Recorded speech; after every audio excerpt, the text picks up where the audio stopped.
This morning I am glad to be here with you.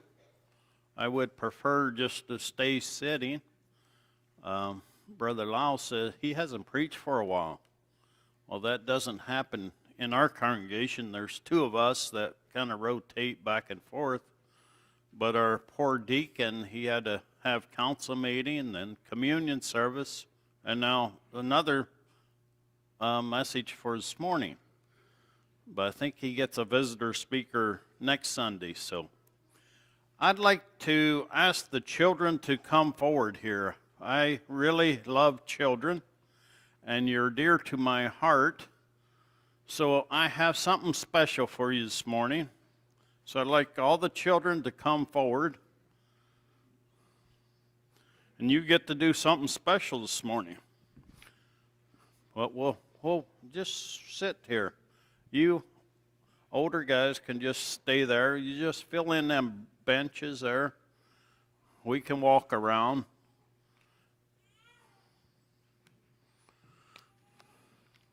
Just fill in there, get nice and comfortable.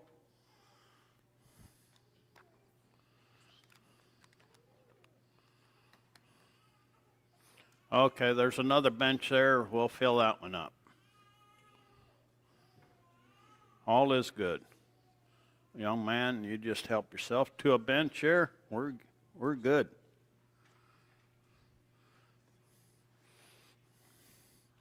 Okay, children, can you see what I have in my hand? What is it? You want to smell it? Does it smell good? Oh, she says, yeah. Hey, young man, you want to smell my soap? You want to lick it? No? You have a tongue, don't you? Nobody wants to lick my soap. Doesn't taste like cocoa. I'm not sure what kind of soap this is. My wife didn't make this one. You want to smell it? You want to lick it? Come on. Y'all have tongues, right? Jace, you want to lick it? Sure. Hey, how does it taste? Not bad. Okay. Josh, has he ever had to lick a bar of soap before? Yes, he says yes. Okay. How come? Did you say something you shouldn't say? Yeah. Sometimes we say stuff we shouldn't say. And because we keep saying something we shouldn't say, all of a sudden Mama or Papa says, okay, lick the soap. We all been there, right? Brother Lowell, he's been there maybe more than once. You've been there too? Okay, young people, you get up, turn around, stick out your tongue. Come on, hop up. You get a privilege this morning, something your parents would never allow you to do before. Now just turn around, stick out your tongue. Y'all all got a tongue? Come on, don't be shy. Okay. You all have a tongue. What did you use it for? Okay, you can put it back in. It isn't very pretty, is it? But God gave us all a tongue. We could ask the older people to stick up theirs too, couldn't we? But we won't do that this morning. They might be too shy to do that. And so, soap we use to clean ourselves. And sometimes our tongue says bad things, so we have to scrub our tongue to purify our tongue. So your song leader's going to come up here and sing you a song. It's called, Oh, Be Careful, Little Tongue. What you say? Okay. I'll let you, well, you can do it from there. They're all looking at you. Oh, be careful, little tongue, right? Yeah.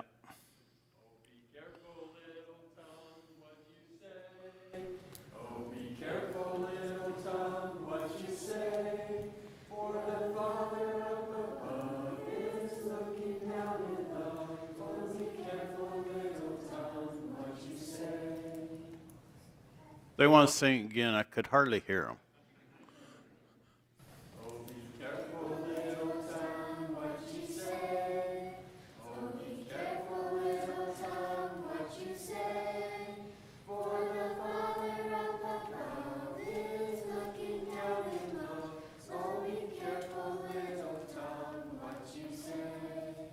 Okay, thank you. You can go back to your parents. If I keep you entertained up here, I'd leave you up here. But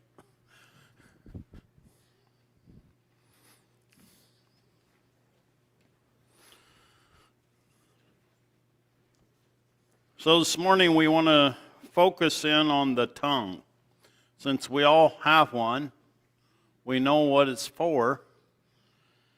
But the Bible tells us, don't you find the Bible interesting at times? It tells us, well, we can turn to Matthew chapter 12. In verse 33 it says, either make the tree good and his fruit good, or else make the tree corrupt and his fruit corrupt. For the tree is known by his fruit. O generation of vipers, how can ye, being evil, speak good things? For out of the abundance of the heart the mouth speaketh. A good man out of the good treasure of the heart bringeth forth good things, and an evil man out of the evil treasure bringeth forth evil things. But I say unto you that every idle word that men should speak, they shall give account thereof in the day of judgment. For by thy words thou shalt be justified, and by thy words thou shalt be condemned. You know, I find in the New Testament, in the Gospels, God or Jesus is using something they could connect with. There was a tree. This tree was corrupt, and this one was good. And I remember back on the farm in Virginia, we had these two big old pear trees, and I would always wonder when was they planted, or did they just happen to be pear trees in Virginia?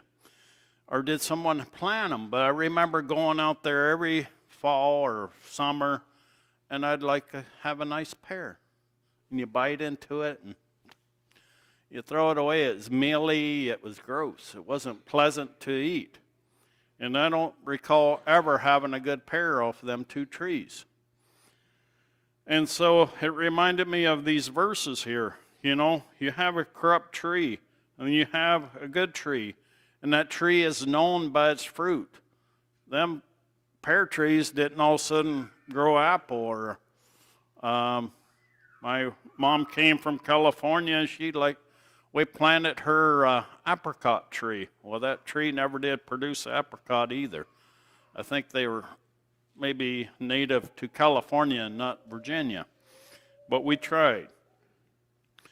And Jesus goes on, he calls these people vipers, a whole generation of them. Everything that comes out of the heart is by our mouth, by our tongue.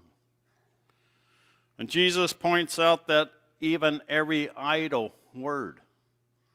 You know, the last number of days, we've been doing a lot of conversing, talking. And we also was doing a lot of singing, and I was blessed by the singing we were doing. And says that by their words will be justified or condemned. And this fall I was hauling straw to a feedlot. And as I was getting ready to unload, another man came and says, by golly. And I, what? You said that word? This fellow used to be a member in the church that I attended. And so we get used to we wouldn't use God's name in vain, but we use words like gosh, gee whiz, and other words. Oh boy, Judas Priest, mercy sakes, great day. Oh my goodness, mercy sakes. You know, it goes on. And we have learned to flavor our conversation. Oh, we wouldn't use the Lord's name in vain, but these are expressions that we might as well use the Lord's name in vain. In Exodus chapter 20, verse 7, it says, thou shalt not take the name of the Lord thy God in vain, for the Lord will not hold him guiltless that taketh his name in vain. I remember when I was young, I was thinking about being a heavy-duty mechanic. My dad said, no, you don't want to become a heavy-duty mechanic because heavy-duty mechanics, they kind of bust up their hands once in a while. You know, that wrench slips and some words come out of the mouth. And so you would be under the influence of this all the time. And then I remember my dad, he went with the neighbors off to an auction sale in North Carolina. And he comes back the next morning and he says, shouldn't have done that. Them neighbors, they're using these words. And, you know, you hear them, they go in your mind. And all of a sudden they come out of your mouth. And I spent 3 months working at auction sale. And there were words that were used there that would make a sailor blush. You know, I could hardly believe the words that were said there. And they come into our minds and we have to get rid of them. In Ephesians chapter 5, verses 1 to 6, it says, Be ye therefore followers of God as dear children, and walk in love, as Christ also hath loved us, and hath given himself for us an offering, a sacrifice to God for a sweet smelling savor. But fornication, and all uncleanness, and covetousness, let it not once be named among you as becometh saints. Neither filthiness, or foolish talking, nor jesting, which are not convenient, but rather given of thanks. For ye know that no whoremonger, nor unclean person, nor covetous man, who is an idolater, hath any inheritance in the kingdom of Christ and of God. Let no man deceive you with vain words, for because of these things cometh the wrath of God upon the children of disobedience. And so it gives us the way. We are followers of Christ. And so we walk as Christ would have us to do. And then there's these list of things we shouldn't be doing. Well, young fellas, you ever say, come here, I have a joke for you. I'm not sure if it's off-colored or shady or can be taken two ways, but, you know, it kind of tickled our ears, so we'd like to share it with you. And I remember being at this feedlot, and they had an office there, and so I happened to be stopping in, and these fellas around the table, then they're talking, they said, well, John, you shouldn't be here. And shouldn't be here? Why? Well, they was doing exactly what verse 5 or 4 was talking about. Foolish talking, jesting, which were not convenient. Things that my ears should not be hearing. They knew that I stood for something different, and they welcomed me to the door, you know. Get out of here. We want to continue our filthy conversation. And so I was thinking about sometimes you're on the job site and you ever have one of those things where you have a comeback. You know, you're making a little bit of conversation and, oh, I got you better this time. And all of a sudden, hey, that one kind of stung, so I got to think of something better to come back on the next guy. And so around and around this thing goes. It says, but rather of giving thanks. Would not our day, our brother was singing songs about Thanksgiving. We have one day of the year about Thanksgiving. Should not every day be one of giving of thanks? You know, we live in a doom and gloom world. As people of God, we need to rise up to God's level and share how great God's love is, how great the life is that we can have in Christ Jesus. Ephesians 4, verse 4, it says, there is one body and one spirit, even as ye are called in one hope of your calling. And so we're one body. We are to glorify God.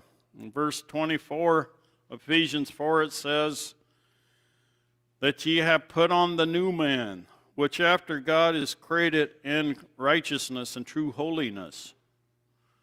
And so, have any of you ever put on that new man that you never had a problem with your tongue ever since?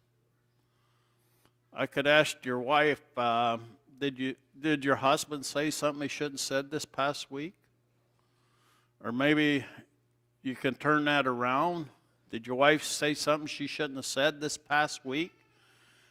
You know, our tongues are quick to pop out, right? Or maybe y'all got a real sanctified tongue. You don't have problems with that anymore. But I know this old fella here hasn't got it all these. You know, the devil, Brother Vincent was praying that spirit, that evil, lurking one, he's here this morning. You know, we're in church. We probably won't say something we shouldn't say. But come here. I got something to tell you. Did you hear about this over here? We don't know if it's true, but we think maybe it is. What is that called? Gossip. Okay, thank you. Gossip. And so we were at a table yesterday. I didn't know your uncle was going to help my illustration here, Josh. But he was saying something about your grandpa. And he said, I don't know if it's true, so I'm not going there. I thought, well, thank you, brother. You're not going to go somewhere because you don't even know if it's true.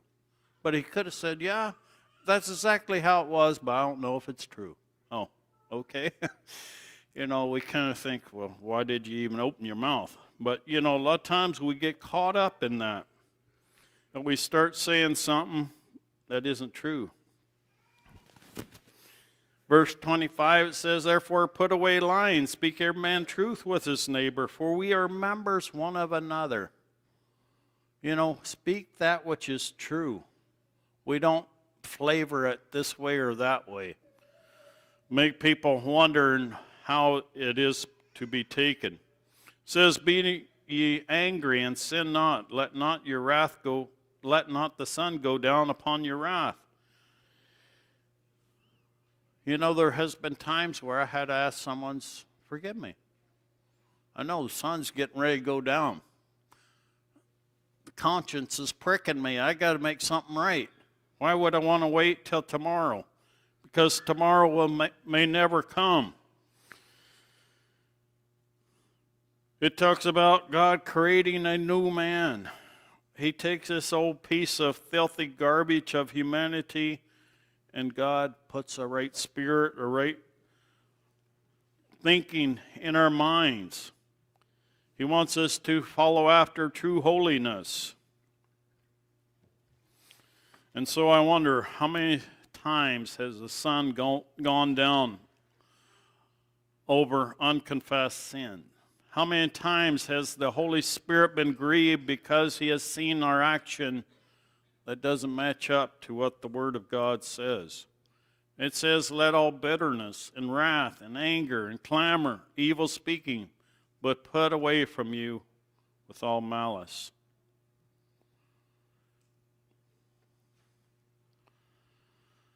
You know, sometimes we don't think people can hear. And so our voice is raised, right? I find my wife, you know, I don't like to pick on my wife, but, you know, as we get older, we can't hear so well. And she says, I can't hear you. And so you raise your voice. Well, now it sounds a little angry because we raised it up a notch, and I don't know. How do you speak softly but loud enough that sounds pleasant to the next person's ear? You know, and so all of a sudden we raise our voice, ooh, you know, no, calm it down. And so it's a journey we're learning. And you may have to learn that as well. And then we have selective hearing. We turn it off, turn our hearing aids off. We don't need to listen. Or we can really hear. I remember my mother-in-law, all of a sudden she could hear real good. What did you say? You're talking about me, right? You know, and so we start imagining things in our minds. And so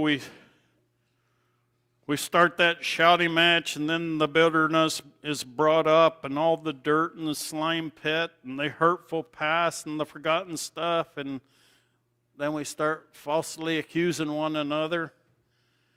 In verse 20 or 32, it says, "Be kind one to another, tender-hearted, forgiving one another, even as God for Christ's sake hath forgiven you." Why is that so hard? Or maybe it's easy for you. If we make it a continual practice, it becomes a lot easier. You know, I have been in a meeting before, and a person said, "We're not going any further till you say you're sorry, till it's taken care of." Well, gladly. If that offended you, I can say, "I'm sorry. I'm sorry it offended you. I didn't mean it that way. Let's take care of it. We can go on." "Nope, I'm not going to say that." Well, you just said something that offended me, so we're not going to take care of it? And so we need to take care of things right away. Saves a lot of problems later on. We don't know when we will be brought before judgment. Was in Idaho for a funeral for an 80-some-year-old man that I used to work for. In that area, there was an 18-year-old young man drowned, and I believe there was a 58-year-old man here that was killed by a drunk driver. You know, boom, your life is over, and you said something that was hurtful or something that wasn't taken care of. What would you do? Let's go to James chapter 3. James chapter 3, I'd like to read the first 3 verses. "My brethren, be not many masters, knowing that we shall receive the greater condemnation. For in many things we offend all. If any man offend not in word, the same as a perfect man is able also to bridle the whole body. Behold, we put bits in the horse's mouth that they may obey us, and we turn about their whole body." As I understand, in the New Testament times, they would have a synagogue, and this fellow would come up and he'd start teaching, and that fellow would come up and he'd start explaining what he sees in the scripture. Next one comes up, and it seemed like they had many teachers. And then there in Luke chapter 2, we have this young man who is Jesus. He's just 12 years old. We have a 12-year-old here this morning. Anybody 12? Okay, why don't you just come up here and start teaching? Start preaching. Tell us how it's done. Would you feel comfortable? Probably not.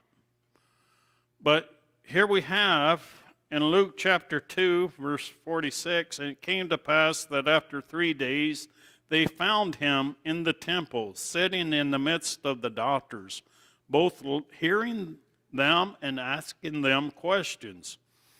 And all that heard him were astonished at his understanding and answers.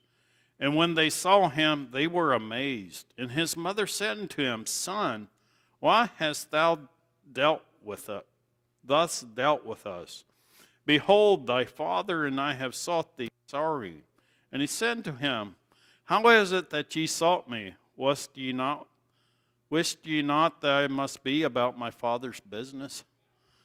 You know, it just amazes me that 12-year-old is just sitting there, the one who is the bread of life, who is the great I am.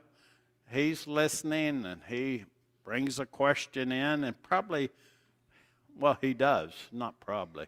He knows the answer already. He knows what they're going to be thinking. You know, that would have been so interesting there. And so we have this setting here in James that tells us that we aren't to have many masters, and tells us that we can control a horse. I have a granddaughter, she likes horses. And I'm sure she puts a bit in the horse's mouth, right? What's your horse's name? Cortez. Cortez, I don't think would be a very good horse. She just held on to the mane, said, "Let's go, Cortez." Cortez probably get back flying right off. But she has some reins. She can bring that horse, turn it this way, that way, pull it back, and it just stops. Maybe she go over, but, you know, you can control a horse. And Josh and my sons we went out to the Pacific Ocean fishing. And I didn't check what was under the boat, but I think it was a little thing, rudder in the back there. And Josh fell asleep. He's kind of like Jesus, you know. The waves were going up and down, and my stomach could hardly hold together. And Josh is sleeping in the bottom of the ship there. And, you know, that little rudder, it keep that ship right where we want it to go, or boat. And yet, the Bible tells us, even so the tongue is a little member, boasteth great things. Behold, how great a matter a little fire kindleth. Now, we come from the prairie, and we get some you get some of our winds. So the last couple of days, you can maybe think in your mind that wind. Well, we get maybe magnify that by 2 or 3. That's kind of winds we sometimes get. So if one of these young fellas would start a fire and get away from him, we would be in danger of getting burnt out, because it just goes. Brother Lyle Miller was out our way one time, and there was a fire that was started, and we decided we were going to go check it out. Well, my wife was thinking we're getting too close. Let's get out of here, because it was taking off. And it could almost made itself to the U.S. border, a fire that was out of control, no way of stopping it. And so the Bible likens our tongue to that. You say one little word, and it goes through and becomes a great fire that can't be put out.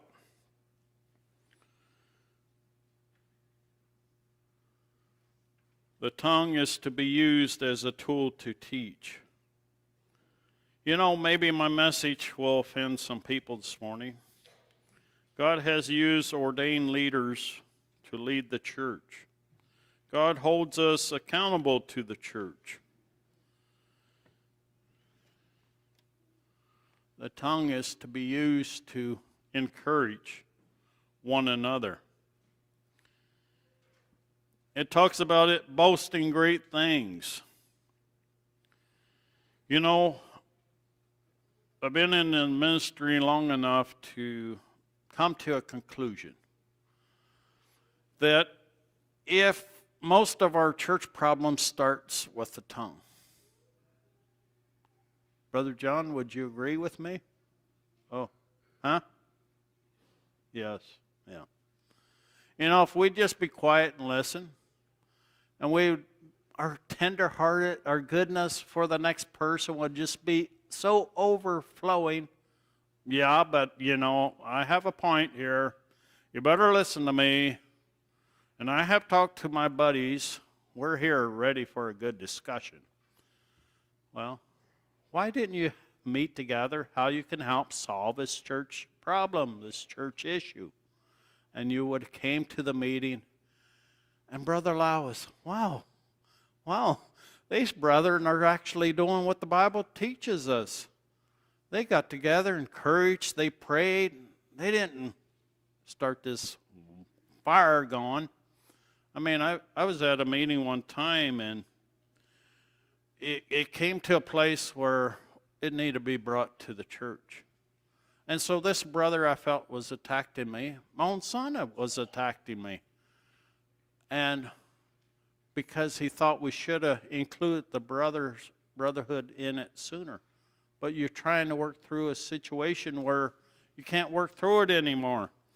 And so you got to let the brotherhood know, and then all of a sudden you feel like you're on the chopping block. Ooh, that's not very pleasant. I hate conflict. And so our tongue, it says it's full of deadly poison. Why is there so many depressed people today? Well, they listen to a tongue, just spewing out the what ifs, what could happen. It's almost this way. Well, okay. Almost didn't never. Anybody go hunting? Has your almost arrow ever hit something? Has your almost target, well, I pulled the trigger, almost got it. Ever happened to shoot a deer? No. And so it talks about us being in the image of God. And here we curse our brother, our sister, who's made in our image. You know, every time we go to that mirror, we should say, I'm made in the image of God. How would I like to be treated? And that's how we should open our mouth and treat someone else. It talks about, in verse 13, who is a wise man endued with knowledge among you? Let him show out the good conversation, his work, with meekness of wisdom. We got a lot of wise people here this morning.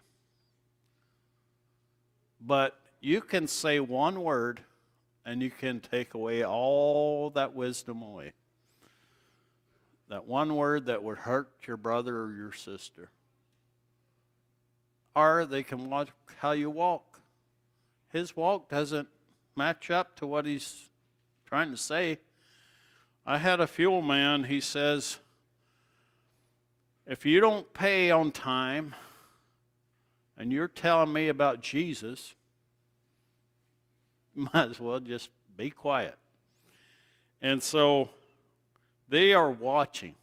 Our neighbors are watching how we walk.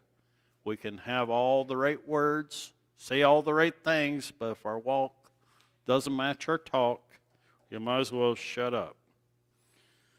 It talks about the wisdom that is above. It's first pure, peaceable, gentle, willingness to yield to reasoning. It's full of mercy. It's of good fruit.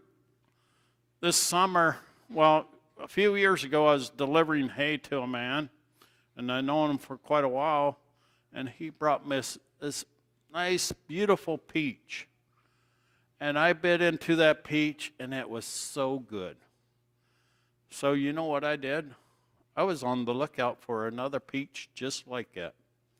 It was the one I wanted, and I couldn't find it. Peach season was over.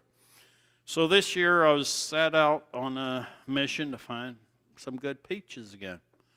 And so they have these little peaches for $12. So I bring them home. You know what's underneath? The 6 on top, this little pruny or little one, shriveled up one that shouldn't have been in there. Well, you know what my thoughts were. You know, it talks about hypocrisy. You know, all them beautiful peaches on top, they look good, but that one bad peach was the hypocrisy in the whole thing. And then I bought this big box of peaches. And every one was nice size, and they tasted good. And they were expensive. My wife said, you know how much they cost? I said, yeah. But what's the price of good fruit? And so that's the message I want to leave with us. We enjoy the best fruit, the best peach. We're willing to share that.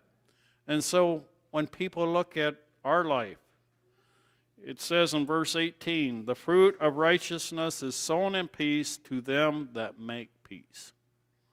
Isn't that the kind of fruit we all should be? All speak that fruit that makes peace. So may God bless us as we let God share his love to us to show a better way through our tongue to those we meet.